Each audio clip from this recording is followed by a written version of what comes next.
Inilah Injil suci menurut Lukas. Sekali peristiwa, Yesus menyatakan perumpamaan ini kepada beberapa orang yang menganggap dirinya benar dan memandang rendah semua orang lain.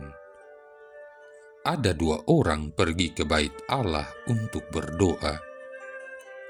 Yang satu adalah orang Farisi dan yang lain pemungut cukai. Orang Farisi itu berdiri dan berdoa dalam hatinya begini, "Ya Allah, aku mengucap syukur kepadamu, karena aku tidak sama seperti semua orang lain. Aku bukan perampok, bukan orang lalim, bukan penzina, dan bukan juga seperti pemungut cukai ini. Aku berpuasa 2 kali seminggu. Aku memberikan 1/10 dari segala keberhasilanku." Tetapi pemungut cukai itu berdiri jauh-jauh, bahkan ia tidak berani menengadah ke langit, melainkan ia memukul diri dan berkata, "Ya Allah, kasihanilah aku orang berdosa ini." Aku berkata kepadamu, orang ini pulang ke rumahnya sebagai orang yang dibenarkan Allah, sedangkan orang lain itu tidak. Sebab barang siapa meninggikan diri akan direndahkan, dan barang siapa merendahkan diri akan ditinggikan. Demikianlah sabda Tuhan. Saudara-saudari yang terkasih, tahukah kita bahwa ternyata ada begitu banyak manusia yang tidak lagi dapat menempatkan posisinya sebagaimana mestinya? Bahkan banyak di antara kita sebagai orang beriman yang tidak lagi mengenali identitas dirinya sebagai manusia berdosa. Semuanya ini dapat terlihat dari sikap hidup dan pola pikir kita. Namun, bagaimana kita bisa mengenali identitas kita? Tentu saja, untuk mengetahui semua ini, kita harus kembali bercermin kepada sabda Tuhan yang merupakan jalan kebenaran dan kehidupan. Dalam perikop bacaan Injil kali ini terdapat pesan mengenai bagaimana seharusnya kita manusia berpikir dan bersikap. Pesan ini disampaikan dalam kisah perumpamaan tentang seorang Farisi dan seorang pemungut cukai yang berdosa, dan dua-duanya berdoa di bait Allah. Ada dua pesan yang begitu jelas yang hendak disampaikan. Yang pertama, Tuhan membenci keangkuhan. Keangkuhan atau kesombongan merupakan dosa yang paling berbahaya di muka bumi ini. Harus kita ingat bahwa kejatuhan manusia dimulai karena ada keinginan manusia untuk menjadi sama dengan Allah.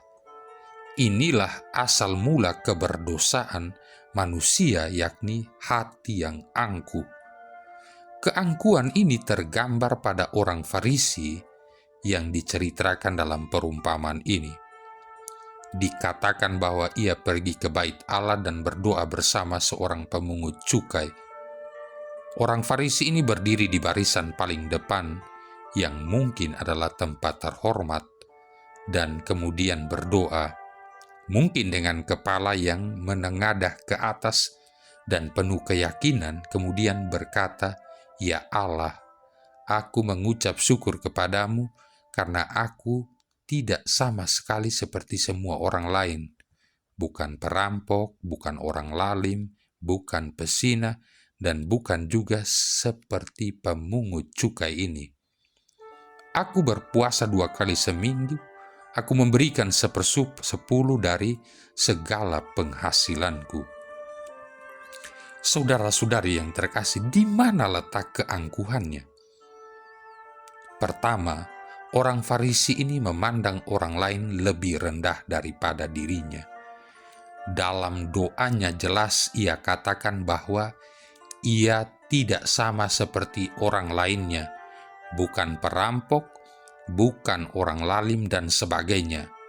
Atau dengan kata lain, ia memandang dirinya jauh lebih terpandang dan jauh lebih baik daripada orang lain. Memang orang-orang Farisi merupakan tokoh agama yang disegani dan dihormati. Mereka adalah orang-orang yang bekerja di bait Allah dan banyak orang bergantung kepada mereka. Orang Farisi yang berdoa ini tentu merupakan salah satu orang yang terpandang dan terhormat.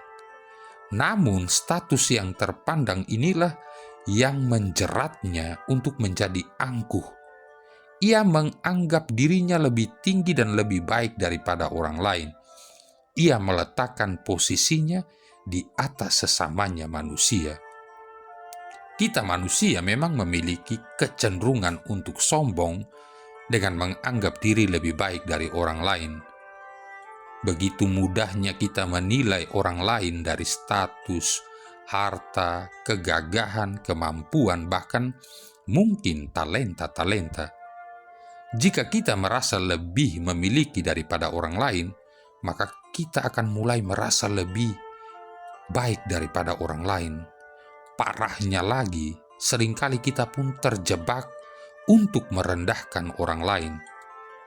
Padahal mungkin dalam satu hal memang ia memiliki kekurangan, namun di lain hal bisa saja dia memiliki sesuatu yang lebih dibandingkan dengan diri kita. Saya teringat akan kisah mengenai Susan Boyle dalam Britain Got Talent. Ketika pertama naik panggung, semua orang memandang rendah dia.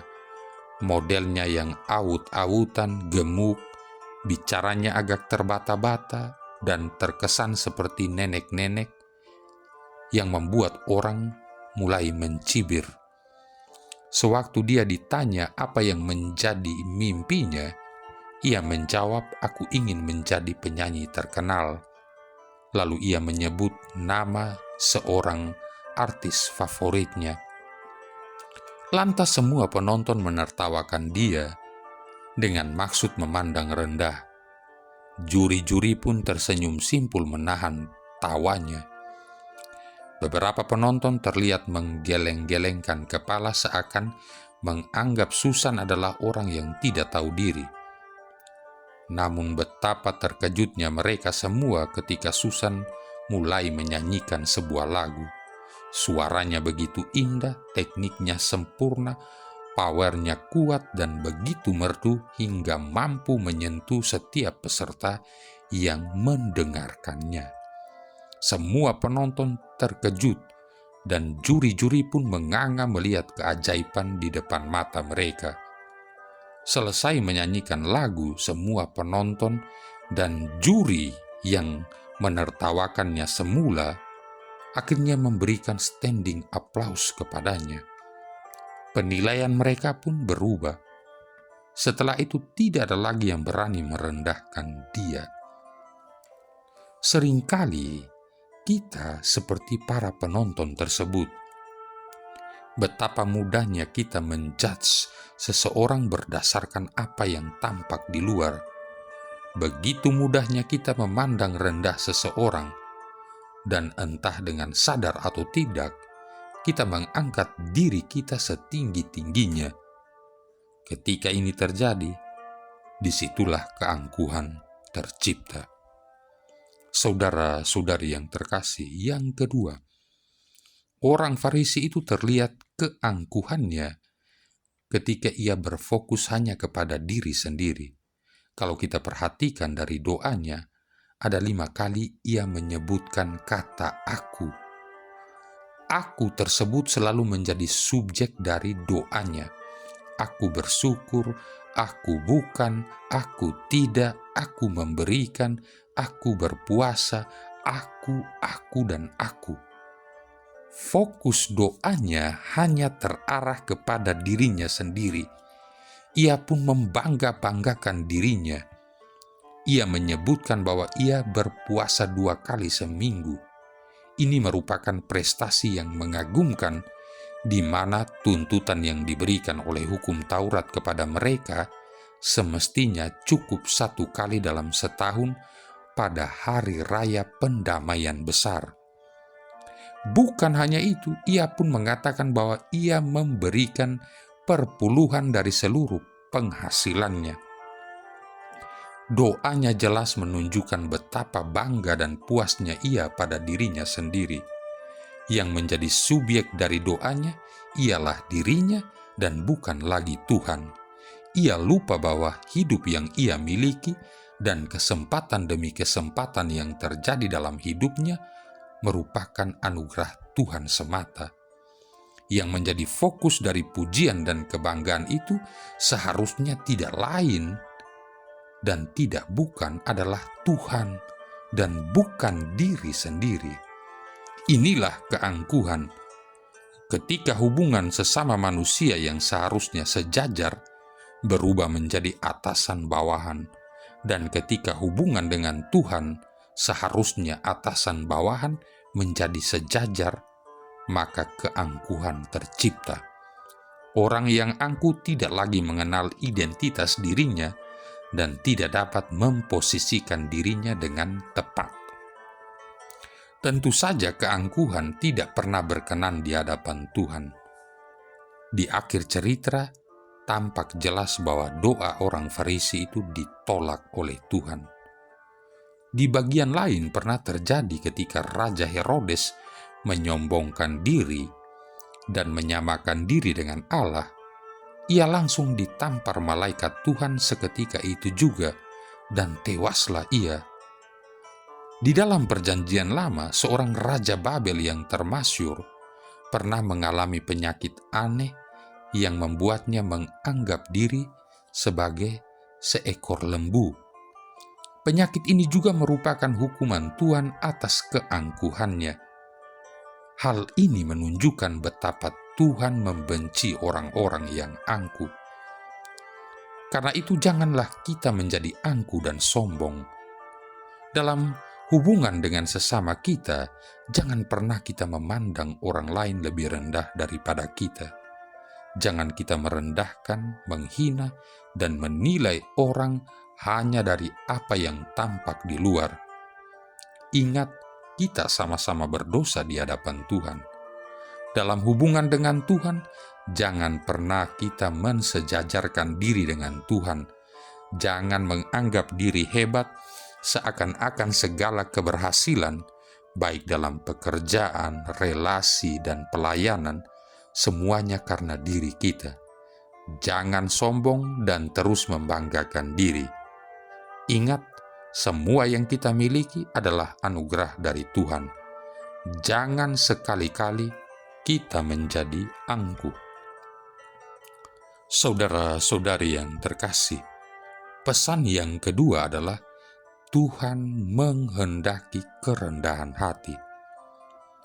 Berbeda dengan orang Farisi itu, pemungut cukai berdiri jauh di belakangnya. Pemungut cukai merupakan orang yang rendah di mata orang-orang Yahudi. Mereka dianggap pengkhianat karena mendukung program pemerintah yang tidak sesuai dengan hukum-hukum yang ditetapkan oleh orang Yahudi. Karena itu mereka dianggap sebagai orang-orang berdosa. Para pemungut cukai merupakan orang-orang yang tertolak di dalam masyarakat. Mereka dibenci rekan sebangsanya dan hanya dianggap sebagai budak oleh orang-orang Romawi yang memerintah. Mungkin pemungut cukai dalam cerita ini juga merupakan salah satu orang yang merasakan sakitnya penolakan itu. Namun hari itu ia datang kepada Tuhan di bait Allah. Ia berdiri jauh di belakang dengan kepala yang tertunduk. Ia malu untuk mengangkat kepalanya karena ia merasa tidak layak. Bahkan terus-menerus ia memukuli dirinya sendiri sambil berkata, "Tuhan, kasihanilah aku orang yang berdosa ini." Ada satu kesadaran dari dalam diri pemungut cukai ini bahwa dirinya tidak layak. Ia sadar bahwa ia adalah manusia berdosa yang tidak pantas berdiri di hadapan Tuhan yang suci. Karena itu ia merendahkan dirinya sambil terus memukuli diri. Mungkin ia menangis saat itu. Ketidaklayakan itu juga yang membuatnya tidak berani membanding-bandingkan dirinya dengan orang lain. Sama sekali ia tidak berani membanggakan dirinya.